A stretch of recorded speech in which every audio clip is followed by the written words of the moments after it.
Today we're going to talk about parallel and perpendicular lines. So first I want to look at the parallel lines over here. And if you notice, they're parallel because first, those two lines will never touch.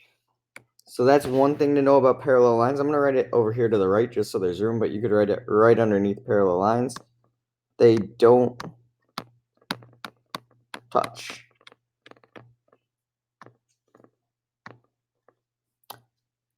Now the other thing to notice about parallel lines, if I look at the equations of these lines and I look at the slopes, they have the same slope. They're both up to over 1. So up to over 1. So parallel lines have the same slope. And the last thing I want you to write down about parallel lines is that if you ever see the symbol for parallel lines, it's two, like it almost looks like two L's, like this. So that means parallel. Perpendicular lines, however, are a little different. I'm going to do them in a different color here.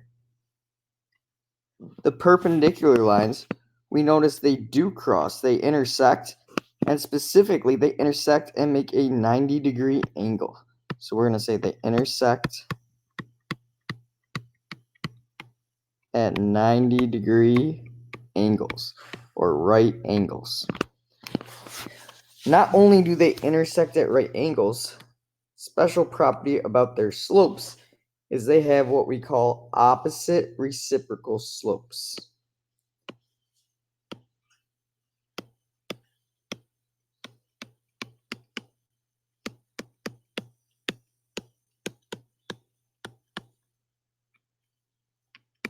So opposite reciprocal slopes. Opposite means change the sign. So if I look at that first equation, it's -3/2. The second equation is 2/3. The sign is changed. One's negative, one's positive. Reciprocal means flip the fraction. Because it's 3/2 in the first one, but in the second equation, it's 2/3. So another example of opposite reciprocal really quick. If I had 1/4 and I wanted the opposite reciprocal slope, it would be -4/1. -4/1, so the sign switches and the fraction flips. And the symbol for perpendicular looks like an upside down T. So we might see that in these examples coming up. So let's flip to the inside of our notes and look at our examples. Looking at this first example, we see line K passes through A. So it's going to go through this point and is perpendicular to AB. So AB is right here. And if it's perpendicular to AB, we know that's going to be an opposite reciprocal slope. So let's find the slope of AB first, and then we can figure out what the slope of line K will be. So let's see, slope of AB. And I like to draw a slope triangle. I think it's the easiest way to do it. So down 1, 2, 3, 4, right 1. So it's down 4, right 1. Remember, rise over run for slope. So we have down 4, right 1. That means the slope of line K, if it's perpendicular, is the opposite. So I got to change the sign. So it's positive. And then reciprocal. Flip the fraction. So it's 4/1. It's going to be 1/4. So that is my slope of line K. All right. Now, I still have to write the equation of line K. And whenever I'm stuck with these, I think about the equation of a line. Y equals mx plus b. And then what do I know about this line? Well, I know the slope is 1/4. So y equals 1/4 x plus b. But I still have three variables. I have a y, I have an x, and I have a b. But they said it passes through point A. Point A is at right 2. So the coordinates of A are 2 up 4. So that's 2, 4. That's my x and my y for that point. So since I know my line's going to hit that point, I could substitute in the 2, 4 for the x and the y. So just be careful here. The first number you should substitute in is the y, which is 4. equals 1/4. And then my x value I see is 2 for that point. And I'm going to solve for b. So when you're solving for a line, you use the slope and a point to figure out the b or the y-intercept. All right, let's see what happens here. So 1/4 times 2. So when multiplying fractions, you could do the tops, the numerators, and then multiply the denominators. So we get 1 times 2 for the numerators is 2. 4 times 1 for the denominator is 4, plus b. Now 2/4 is a half, so 4 equals 1/2 plus b. And then, I'm going to scroll down a little just so I have a little more room. I would just subtract 1/2 from both sides. 4 minus a half is 3.5. So my equation of line K is y equals, my slope is 1/4, figure that out up here, x, and then my y-intercept is 3.5. You could also do 3.5, you could do 7/2, but it's 3.5. So let's just graph this line and see if it works.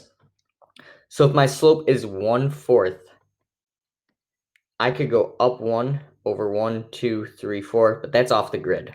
So instead of going up and over, I'm going to go down and left. So down 1 over 1, 2, 3, 4. So we have a point right there.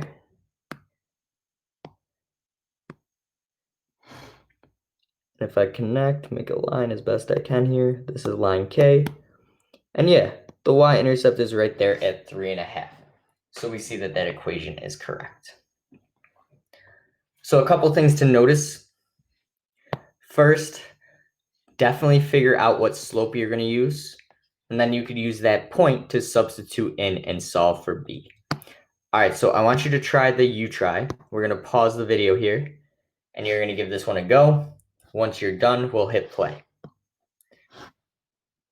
All right. So this time I see that parallel symbol. So I know I'm going to have the same slopes.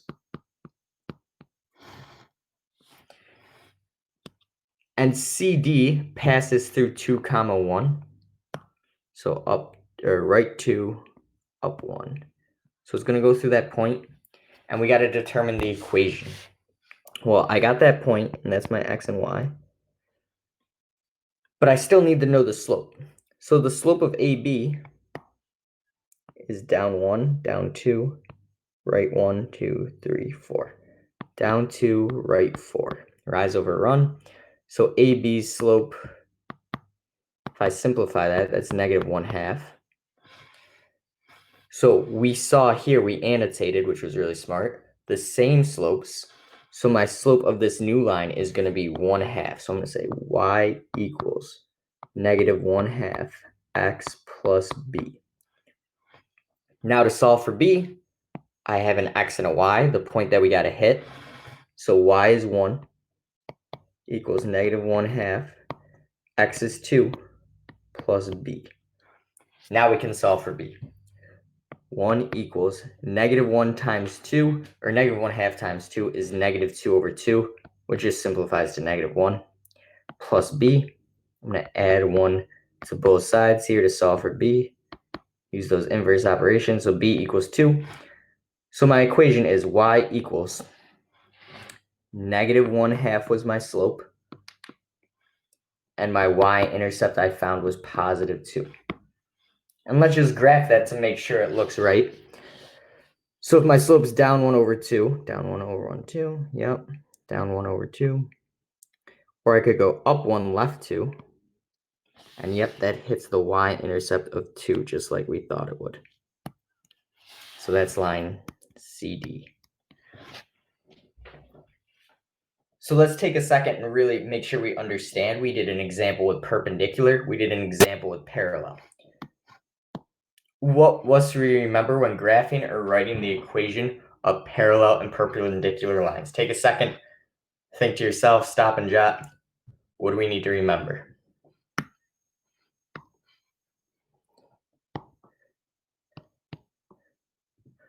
So parallel lines have the same slope. Perpendicular lines have opposite reciprocal slopes. Did anyone catch something they had in common? What did both problems do? I'm going to zoom out a little. What did we do on both of these problems? We used a point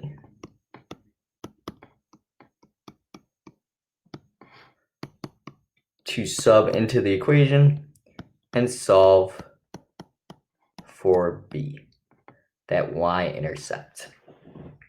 I don't know why I said FB, I meant 4b. So that's our key for these types of problems. We got to know what slope we have. Is it the same slope or is it opposite reciprocal? What point are we using? What point is this line hitting? And then we could solve for p and write our equation.